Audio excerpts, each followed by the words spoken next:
I'm going to speak a little bit about the difference between an importer of record provider and a freight forwarder. Ever since I joined TecEx almost 6 years ago, it's something that I've constantly been trying to educate as part of our sales message and our message that we continually repeat to our existing customers.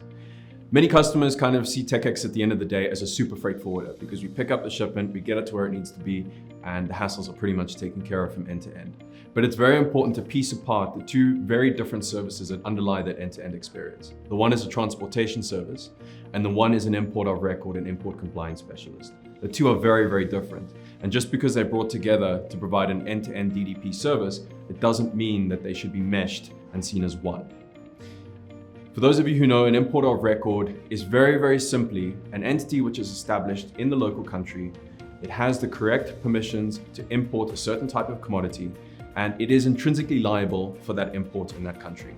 If we, for example, made a shipment to a country like China, that customs authority can only exercise its authority on a Chinese locally established entity. And therefore, an importer of record needs to be a local entity. Chinese authorities have no jurisdiction over a shipper in the United States that shipped the material there. And that's why intrinsically, in international trade, you need an importer of record or a local consignee to take on that responsibility. As many of you will know, a lot of your customers, or you yourselves, if you're an end user customer of ours, don't want to take on that responsibility for a number of reasons. Either because you don't have an entity there, and for example, you're shipping to a data center, and you don't want to form an establishment in that country, and sometimes to lessen or reduce your permanent establishment risk. Or you have an entity there, but like I said earlier on the SD-WAN deployment, it might be an administrative office or sales office. That entity very likely is not set up to actually import the type of commodity that TecEx handles, which is usually a controlled or dual-use good. Another potential reason can also be that you have an entity there, it might be established, or it's in a country where having an entity is not that, or the importing entity's requirements are not that onerous, but you simply don't have the expertise to know that if you're importing a Cisco switch or Dell server or Checkpoint firewall, each of the different permutations of requirements that can exist.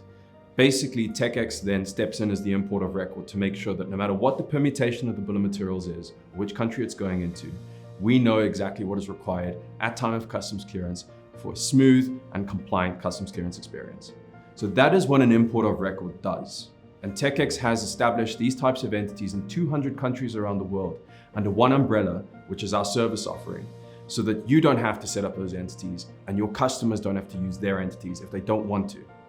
That, of course, provides the hassle-free experience that customers have come to love from TecEx. And like I said earlier, that's why they see us as a super freight forwarder, because we pick up the shipment, we get it to where it needs to be, and the hassle of customs clearance is completely taken care of. Now, freight forwarding is a completely different discipline.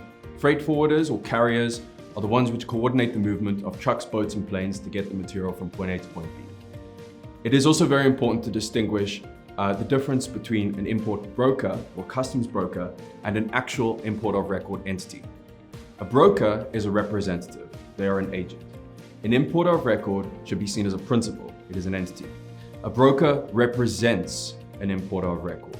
So the broker will clear the shipment in the name of an importer of record. So if you ever approach a freight forwarder and they say, don't worry, we can get your equipment to anywhere you need it to be, we have brokers, that isn't the answer to the question that you're looking for. You need an importer of record.